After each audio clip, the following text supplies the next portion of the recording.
I thought to talk a little bit about this concept that seems so real, that being time, and then see where it goes from there. So we have this idea that time is sort of a very linear thing. There was the past, and then there's this sort of frontier that's gradually moving in towards the future, and then this present moment's just like a little frontier, just a moment, just a passing too quick to really get a glimpse of it.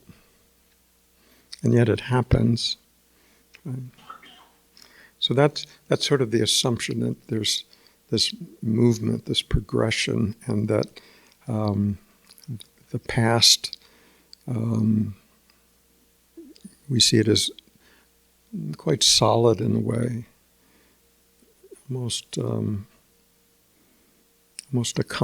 we infer a continuity to it. You know, there's this sense that, you know, I was there for all of it, and I can sort of recite my storyline up to this point. But when we actually go back and look at it, there are enormous gaps in what we can remember. I mean, even young people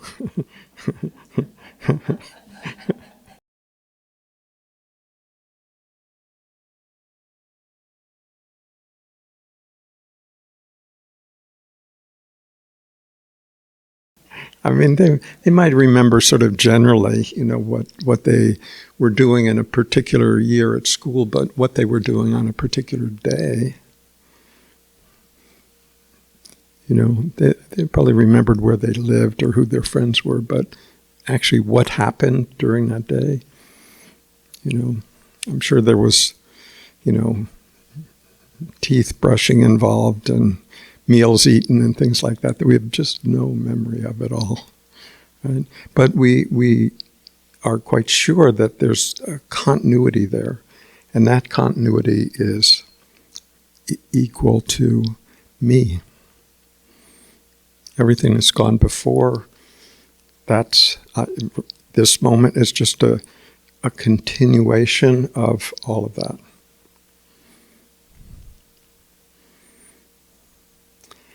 And then we have also an idea about the future, usually involved with hope and fear.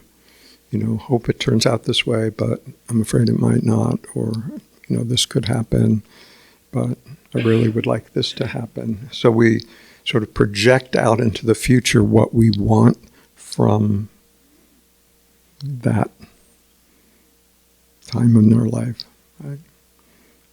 But in the meantime, our entire life is lived in the present moment. There's no possible escape to any other place. So for all the effort that spiritual people place in trying to be in the now, it's not actually possible to be anywhere else. You know, so when people talk about being lost in the past or lost in the future, it's not that they're actually in the past or in the future.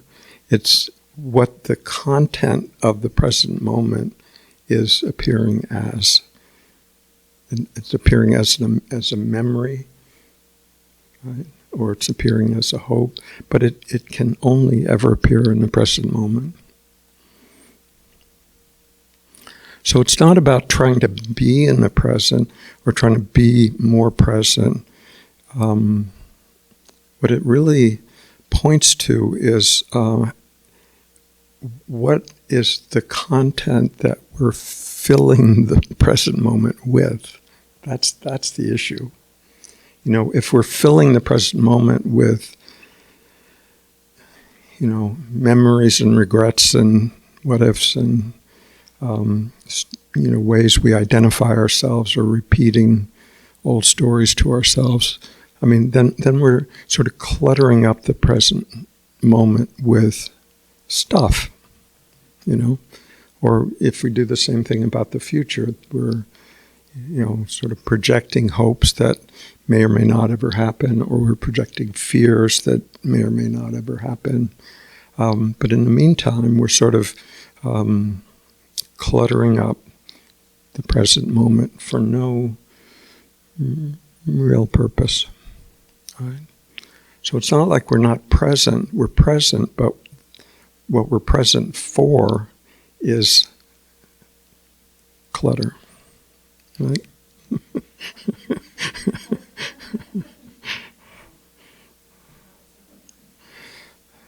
So so it's not an effort to try to be present.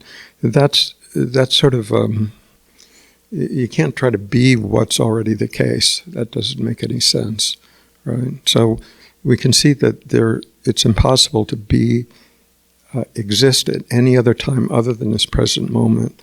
So it's how we imagine is that we are moving through this thing called time, that sort of, this direction, from here to there, and we're moving forward through that time.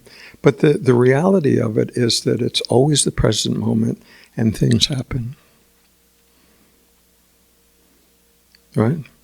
It's sort of like when you're driving your car, we imagine, it's good for safety reasons too, we imagine that we're driving down the road and we're moving, right? But the reality of it is we're sitting still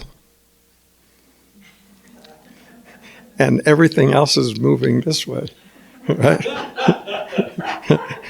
And it's always that we're here, we're always here. And it's useful to think, okay, I'm driving down the road and I have to worry about other cars and things. But the reality is that we're stationary as we always are, and our entire experience unfolds from here. And it always unfolds in this current moment, always. Our mind may project other scenarios, but that actually is the reality.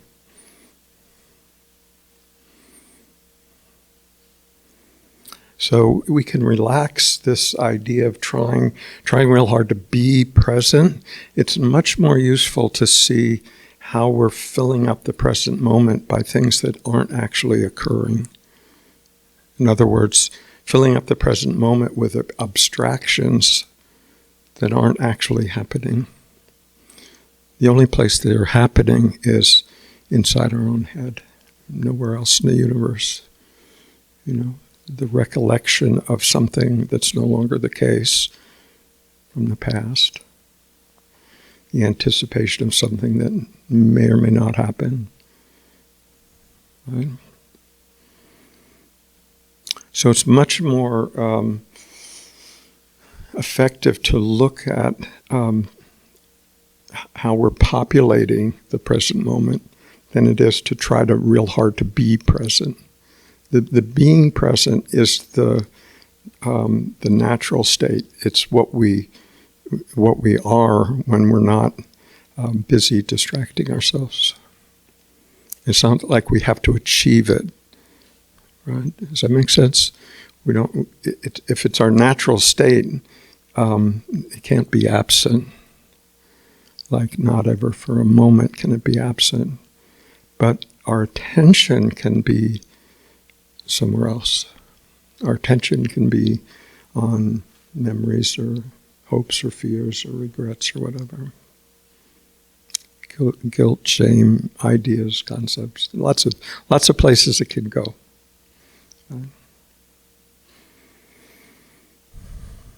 So if we're in this to find out what we truly are, it's really helpful to see that those places where the mind can get pulled are at best conceptions or abstractions. They're not actually happening in this moment. You can't think about this moment. Thinking is too slow. Any thought that we have about the present moment, that moment's already come and gone, right? But we're there, but our attention, even if we're trying to be in the present moment, our attention is like, how can I do this better, right? So that movement of how can I do this better, why? So I can feel better about myself, so I can make progress, spiritual progress, so I can get enlightened, right?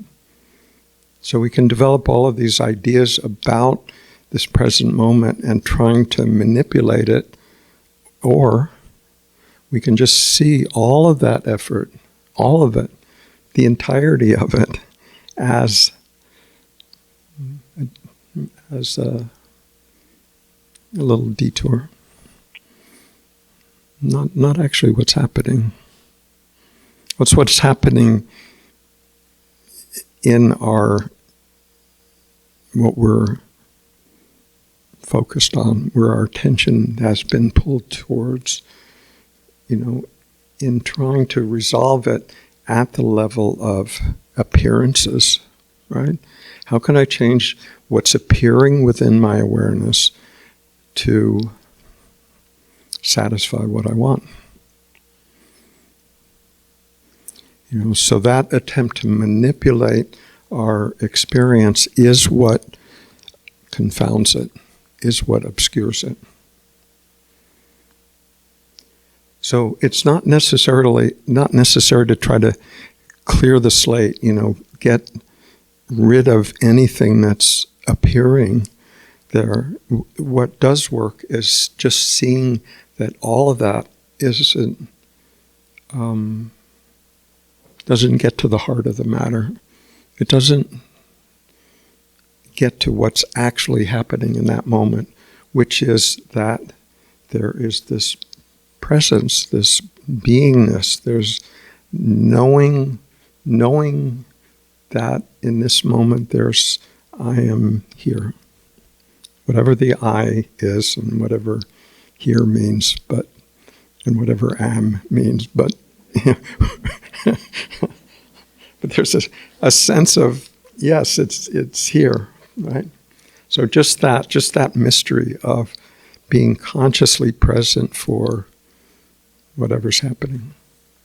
So it's not, if our focus is to sort of fix the content,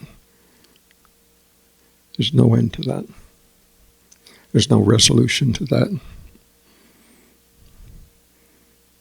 And there's no way to get to just this sense of pure being. We can't get to it because that is what is already the case. There's no way to get to it. There's just a willingness to sort of relinquish our fascination with everything else. And what remains is what is unavoidably the case. Here, present, now, quiet, spacious, formless, awakeness.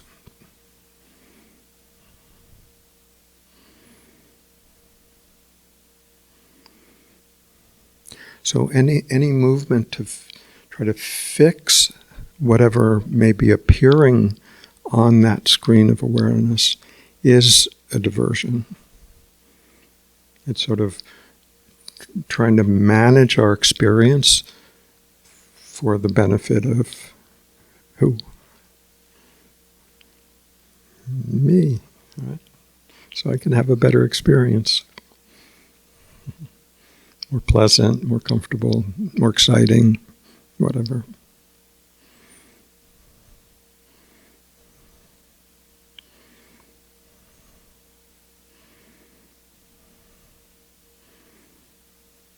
But if we're really looking for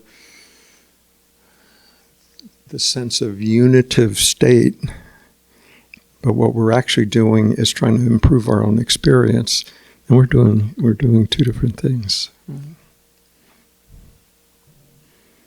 The unitive state is our natural condition. It is what we are already, except when we're busy convincing ourselves otherwise.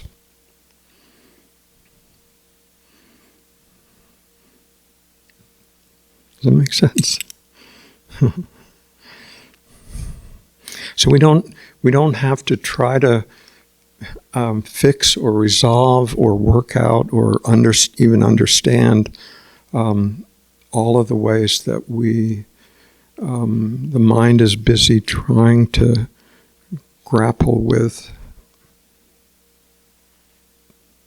this sort of puzzle about who we are. The mind will continue to try to do that. And after a while, it sort of gets the message.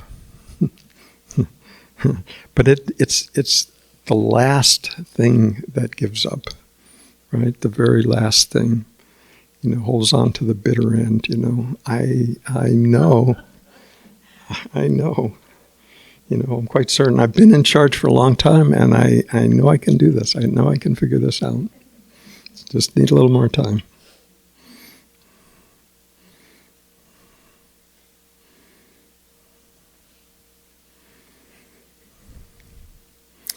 So, if we can really see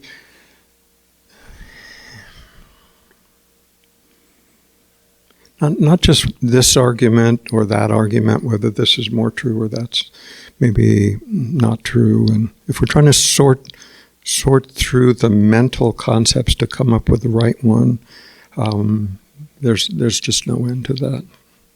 But if we see just the nature of conceptual thinking as a whole, that it is at least one step removed from reality. It's an idea about reality, an idea about who we are. It's an idea about how the world is, or my place in it, or how other people should be. So it's always at least one step removed from what's actually happening.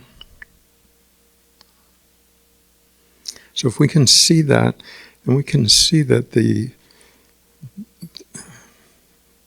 this discovery of what we truly are, that's always present in this moment, which is always the case, if we can see that, then we sort of lose the fascination with the mental processing, the seeking, the always on the lookout for the right idea, the right situation.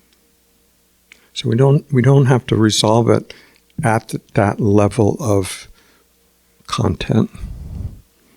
And even to try to do that is, we'll just get lost in the weeds. But if we can just see the nature as a whole of conceptual thinking and realize that it might be interesting, might be relatively true, but it's not what we actually are. Can't be. It could be simply because what we actually are isn't a concept. It's actually the most real thing that could possibly be. Just this amazing, mysterious, wonderful capacity that we all have just to be knowingly present for every moment. So we don't have to try to achieve that. We just have to relax enough to notice that that is already the case. We don't have to try to be worthy of it, earn merit for it, meditate for the required number of hours. It's just our natural state. Simple.